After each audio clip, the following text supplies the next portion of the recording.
Dios les bendiga. Continuamos hoy con el libro de Job y hoy vamos a ver el capítulo 10. El título que tiene es Job lamenta su condición. Después de responder a Bildad, Job continúa con su queja. Lo hará a través de una oración. No hay mucho de novedoso en esta exposición, ya que habíamos visto algo de esto en capítulos anteriores, pero sí se añaden nuevos motivos de queja y también súplicas por misericordia. Job aquí concluye pidiendo un respiro o consuelo antes de partir de esta vida. Vamos a ver el versículo 1 del capítulo 10. Dice, está mi alma hastiada de mi vida, daré libre curso a mi queja, hablaré con amargura de mi alma. Parece que Job creía que aún no había comenzado a quejarse. Hablará desde su amargura. Job considera que hasta ahora se había limitado a sí mismo, pero ahora dará lugar a su expresión plena. Ya habíamos visto antes de que él ya se había quejado en el capítulo 3 y desde ahí en adelante vemos que cada amigo que le da su intervención y él responde, Job ya se había quejado, pero aquí, nuevamente se queja y va a dar libremente curso a su queja, es lo que dice. Job está hastiado de su vida. Solo hay que recordar su triste condición. Algunos peligros de esto: entrar en depresión, ser tentado al suicidio, se descuidan las obligaciones diarias, la tarea o el deber. Pensamos que no hay soluciones y que no será posible salir de dicha situación. A veces nosotros también nos cansamos de la vida por muy poco menos de lo que le pasó a Job. La queja de Job era que Dios lo estaba tratando como culpable, mientras él se percibía a sí mismo como inocente. Versículo 2 y 3 dice, diré a Dios, no me condenes. Hazme entender por qué contiendes conmigo. ¿Te parece bien que oprimas, que deseches la obra de tus manos y que favorezcas los designios de los impíos? Job quiere que Dios no lo trate como culpable. El deseo de Job entender el por qué. Algunas sugerencias de por qué Dios puede contender con el hombre. Uno puede ser para darle más paciencia o para darle más humildad, o también puede ser que Dios quiere revelar su poder para que la gloria de Dios sea manifestada. También puede ser porque quiere sacar la mejor versión de ti o para llenarte de experiencia y de sabiduría. También porque pueden haber cosas en tu vida que todavía no has entregado a Dios. O también porque puede haber tibieza espiritual. Entonces Dios contiende con el cristiano por esta razón. O también para manifestar su gracia. Ahí cuando dice, ¿te parece bien que oprimas? Es la misma queja que tenía Asaf viendo la prosperidad de los impíos. Ahí recordamos que Asaf se quejaba, pero Señor, ¿cómo así? Yo veo que los impíos florecen, que ellos prosperan, ellos que hacen maldad, y como nosotros, tus hijos, tu pueblo, que somos tu pueblo, ¿cómo es posible que tú permitas el sufrimiento, el dolor en los justos, en los hijos de Dios? Esa era una de las quejas que también Job tenía. Versículo 4 al 7.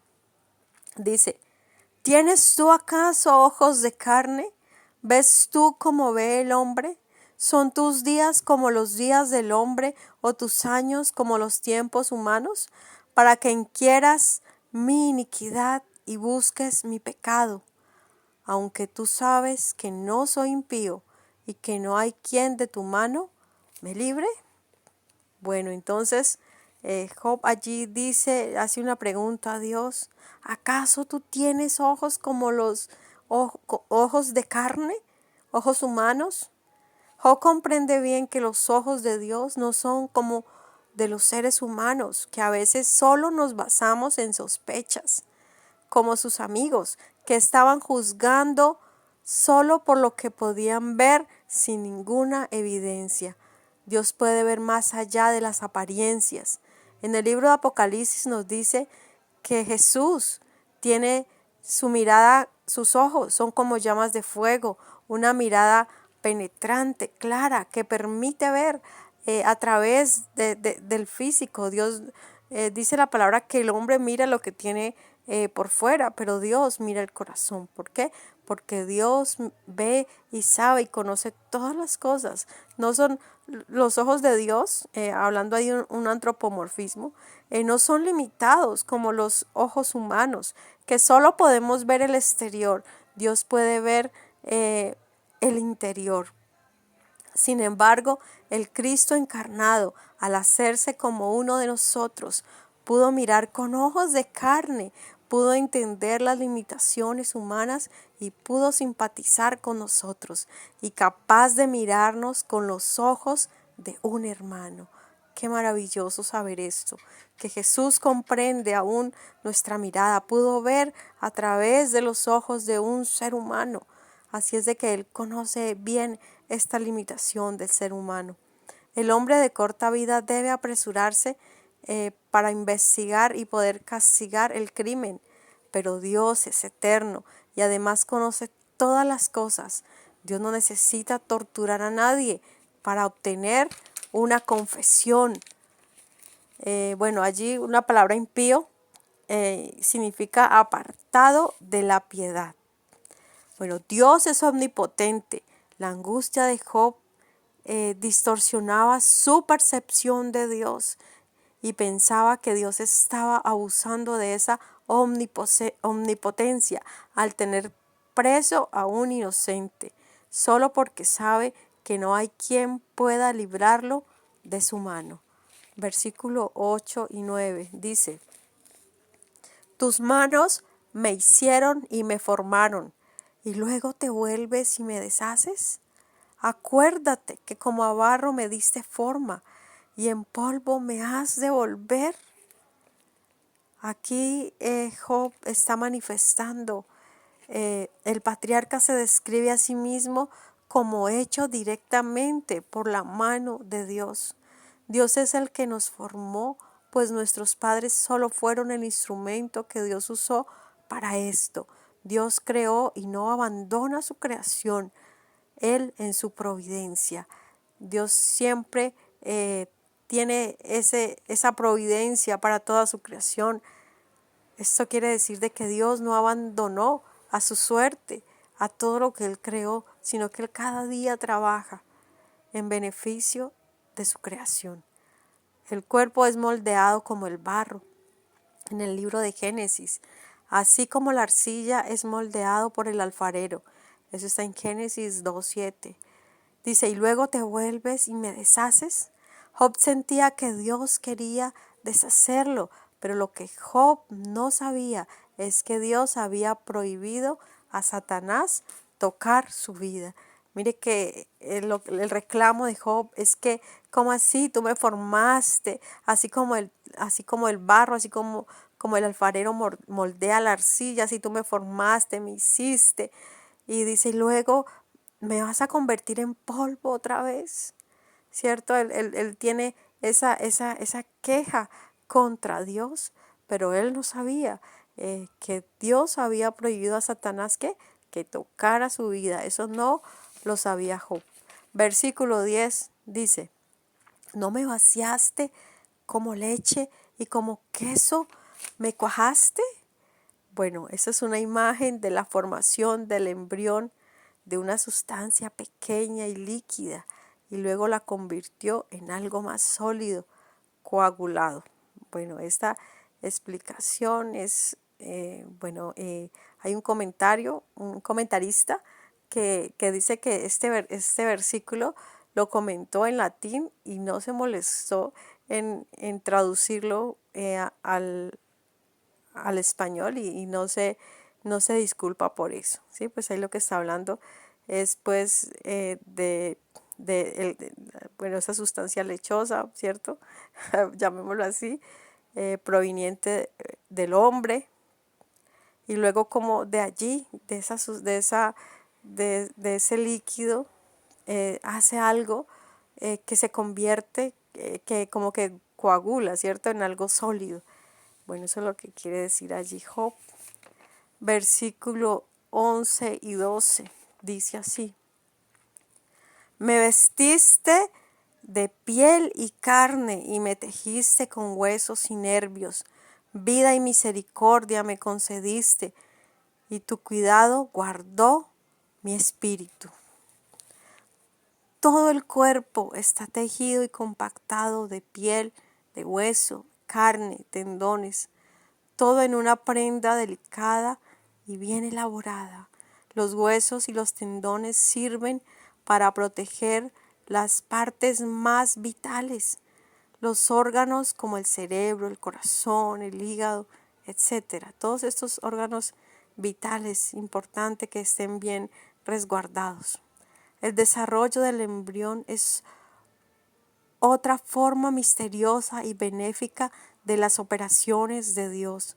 Aquí podemos ver la maravillosa producción y desarrollo de la vida corporal desde el embrión hasta la forma más compleja y completamente desarrollada y organizada.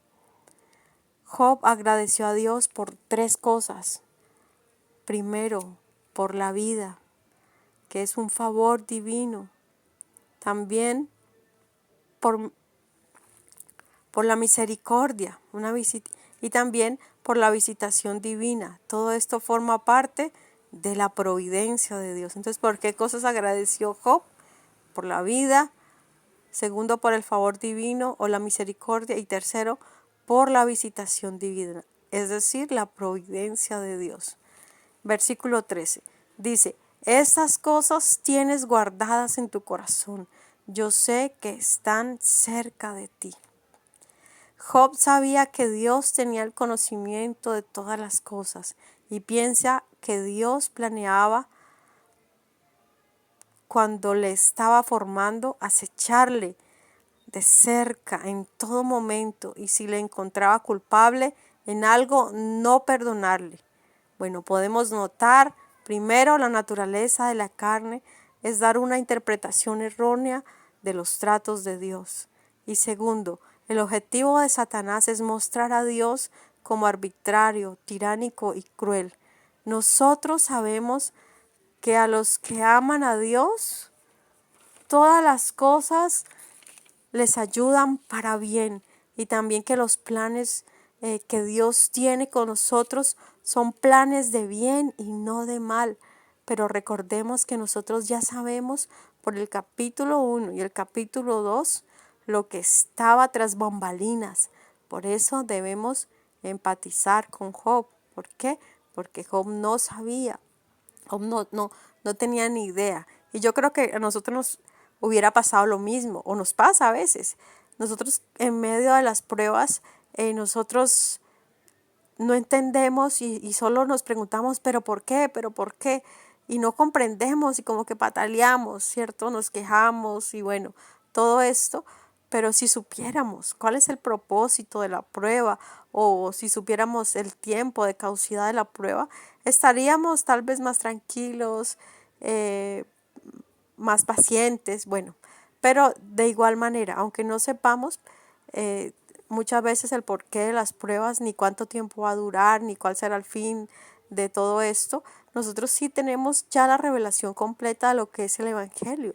Y el Señor nos dice que Él está con nosotros en medio de la prueba. Y el Señor además ya nos advirtió de que nosotros seríamos afligidos, pero que Dios nos libraría de todas esas aflicciones. Entonces nosotros ya tenemos esperanza. Nosotros sí ya tenemos la revelación completa de lo que es el Evangelio y la obra de Jesucristo.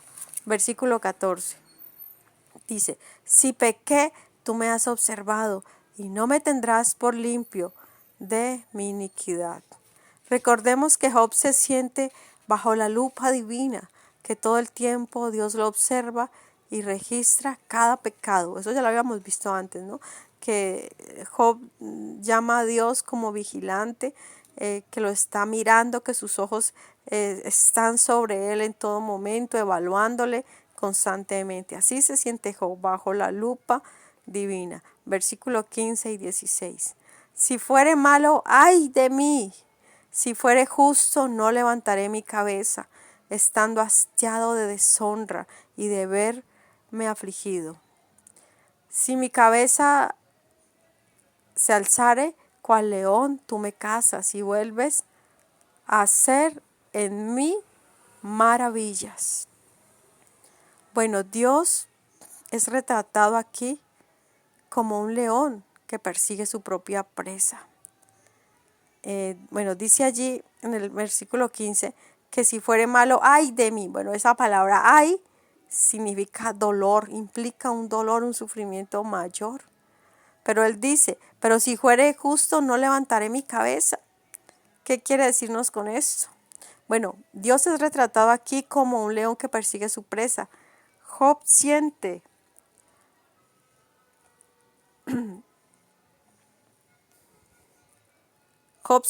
que no importa cuánto intente recuperarse, Dios volverá a atacarlo. La palabra maravillas es usada de forma sarcástica. Se refiere a demostraciones asombrosas y abrumadoras del poder divino utilizadas para quebrantarlo. Parece ser que las aflicciones de Job iban en aumento, que aún no cesaba la prueba. Job está desesperanzado. Si levanta la cabeza con dignidad es casado. Dios siempre gana en poder. Parecía que Job no solo tenía que lidiar con el recuerdo, aquí voy a leer también el 17, que dice, renuevas contra mí tus pruebas y aumentas conmigo tu furor como tropas de relevo. Parecía que Job no solo tenía que lidiar con el recuerdo de lo que le pasó, sino que cada día recibía nuevas pruebas, como preocupaciones, dolencias, angustias, el señalamiento de los que deberían ser su apoyo. Un solo hombre contra muchos. Dice aquí que tropas que además tienen un relevo. O sea, Job se sentía allí como que varias tropas estaban contra él todo el tiempo. O sea, varias tropas contra un solo hombre. Y que además esas tropas tenían relevo. O sea que cuando ellos se cansaban, por ejemplo, se turnaban, ¿cierto? Se turnaban, digamos, unas tropas en el día para atacarlo. Y en la noche otras tropas, porque ya los otros estaban cansados, entonces necesitaban descansar. Entonces así, o sea, tenían esas tropas, tenían quien los reemplazara, quien los relevara, mientras que él todo el tiempo era el que le tocaba hacer frente. Bueno, eso era lo que él así se sentía. O sea que pensemos por un momento el dolor de Job, de sentirse así tan abrumado, tan, digamos, tan hostigado por todas estas pruebas que cada día pareciera que fueran en aumento. Versículo 18 y 19. Dice, ¿por qué me sacaste de la matriz? Hubiera yo expirado y ningún ojo me habría visto. Fuera como si nunca hubiera existido, llevado del vientre a la sepultura. Bueno, esas son palabras que él ya había expresado antes. En el capítulo 3, Job ya había manifestado su deseo de no haber nacido. Mire, incluso los creyentes pasan por crisis existenciales legítimas. No podemos decir nosotros que eso nunca nos pasa. No, es que eso a mí nunca se me ha pasado por la mente, porque yo creo que a todos en cualquier momento hemos querido no haber existido. No sé si no todos, pero algunos, si bien no todos tal vez han tenido este deseo, en algún momento de su vida sí de pronto hubieran deseado la muerte. ¿Sí? ¿Por qué? Porque en los problemas es cuando más recibimos ataques malignos, son dardos de fuego que manda él a la mente, al corazón, para decirnos, pero la vida es dura, y esos pensamientos que de alguna manera bueno, no son directamente suicidas, muchas veces no llegan hasta allá, pero sí son a quejarnos de la vida, a desear no haber nacido, ¿cierto? Bueno, no haber nacido vivo hubiera sido su mejor opción para Job en ese momento. Estas palabras describen una existencia tan corta que equivaldría a un nulo impacto en el tiempo. De pasar directo del útero a la tumba, le habría ahorrado el sufrimiento, ¿cierto? Actual, le hubiera ahorrado todo eso, toda esa miseria que él tenía, sin alterar los planes del mundo. Es decir, Job pensaba que si hubiera muerto antes de nacer, eso no hubiera afectado a nada ni a nadie, y él no estaría sufriendo. Bueno, eso es lo que Job pensaba. Versículo 20 dice: ¿no son pocos mis días? Cesa pues y déjame para que me consuele un poco. Job ya no pide recuperar todo lo perdido, solo pide un pequeño alivio físico y mental antes de expirar. Si va a vivir tan poco, al menos pide un momento de paz. O sea, Job dice, bueno, si ya no hay más solución, yo creo que lo mejor que me puede pasar es morir, pero antes de morir, dame paz, dame tranquilidad, ¿cierto? Quizá él quería entender un poquito el por qué, porque él se percibía a sí mismo como inocente. Bien, versículo 21 y 22.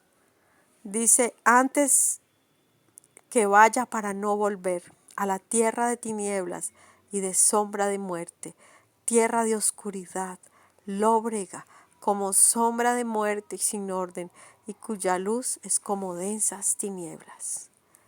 Bueno, estas ideas de desorden, de luz, de oscuridad, armoniza bien con Génesis 1:2, y recordamos que dice allá que en el principio la tierra estaba desordenada y vacía, y habla de las tinieblas que cubrían la faz de la tierra, nos habla del abismo, nos habla de luz. Entonces esas palabras aquí, esa descripción armonizan con Génesis 1:2, antes de la creación, de la restauración de la tierra. Job ya había bendecido y aconsejado a otros, ¿cierto? En el pasado. Pero mire, todo esto, todas estas cosas, estas experiencias que Job está teniendo, cuando sea restaurado será un mejor consejero y ejemplo de fe, paciencia e integridad. Entonces, a pesar de lo más oscuro que podemos pensar nosotros podemos pensar en ese lugar de tinieblas. Bueno, voy a tratar de hablar acerca de lo que es este lugar, y Job lo nombra en 4 partes, ¿cierto? A la tierra de tinieblas, a la sombra de muerte, lo llama también la tierra de oscuridad y lóbrega, que son muy sinónimas, ¿cierto? Es una poesía, digamos así, al lugar de los muertos. Y dice como sombra de muerte y sin orden, cuya luz es como densas tinieblas. El lugar, así percibían, el conocimiento para ellos de la vida después de la muerte era muy limitada. Ellos pensaban que, incluso ellos decían, bueno, ellos sabían de la existencia del alma, ¿cierto? Ellos sabían, porque sabían que iban a un lugar, pensaban que iban a un lugar de tinieblas y de sombra de muerte, y también de oscuridad y lóbrega. Lóbrega quiere decir también oscuro, quiere decir que raya como en la tristeza, sombrío. Eso es la palabra lóbrega. Sin esperanza también. Dice como sombra de muerte y sin orden, o sea, un caos, un desorden.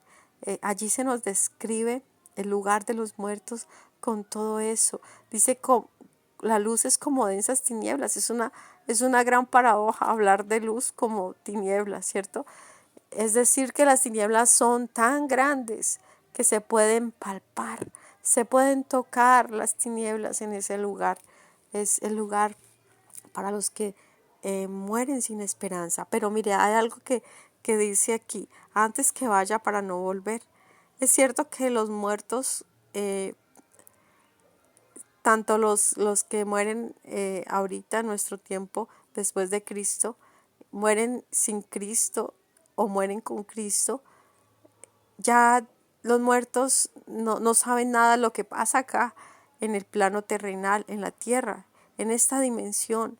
Ellos ya no vuelven acá por ahora, pero llegará un día, un momento en el cual habrá resurrección para los muertos. Habrá una primera resurrección para los que mueren en Cristo, pero habrá también otra resurrección para aquellos que mueren sin Dios. Y también ese día de la resurrección es el día que se le permite al mar entregó a sus muertos, dice, y el mar entregó a sus muertos, y la muerte y el Hades entregaron a los muertos que había en ellos. Para ese momento, la humanidad sin Cristo, sin Dios, va a resucitar.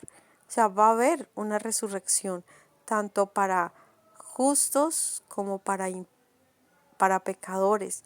Los que vamos a resucitar primero somos los que hemos muerto en Cristo, como lo dijo el apóstol Pablo. Los que vivimos, los que hayamos quedado, seremos arrebatados. Y los que ya murieron, ese día van a ser resucitados. O sea que Cristo es primero que todo la primicia de la resurrección, porque Él ya está resucitado.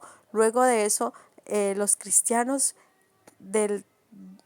que sean arrebatados y los que ya murieron en Cristo, para ese momento van a resucitar. Luego van a haber otra resurrección para los que están en la gran tribulación y que van muriendo. Esas almas se quedan esperando. Los que mueran pues ellos todavía no están muertos porque aún no han nacido tal vez. O bueno, tal vez ya habrán nacido, pero aún no han muerto. Ellos van a morir durante la gran tribulación.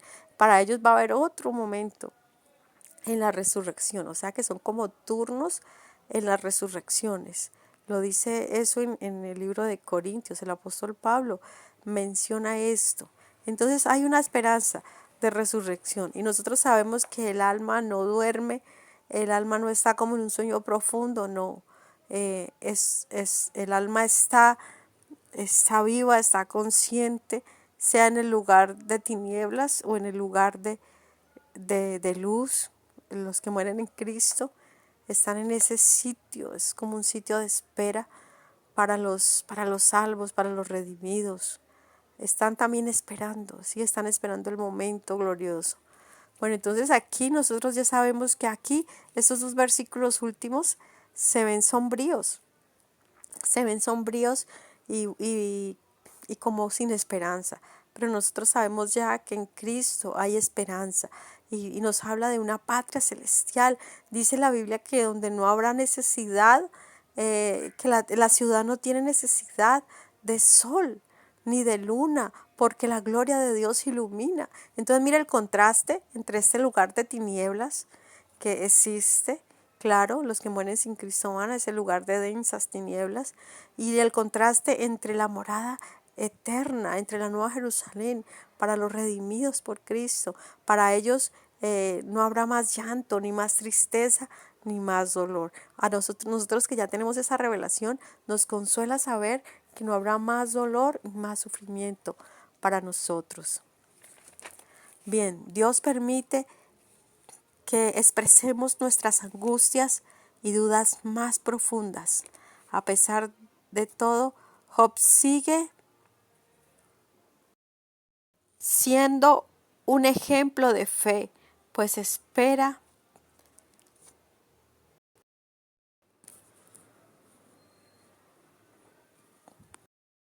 Job espera en el Creador. La historia de Job nos enseña que el sufrimiento puede ser permitido por razones que escapan de nuestra comprensión. No siempre comprendemos el por qué sufrimos, pero manteniendo intacto el valor y el propósito de nuestra vida. Entonces no importa cuánto suframos, por Cristo, en Cristo hay esperanza.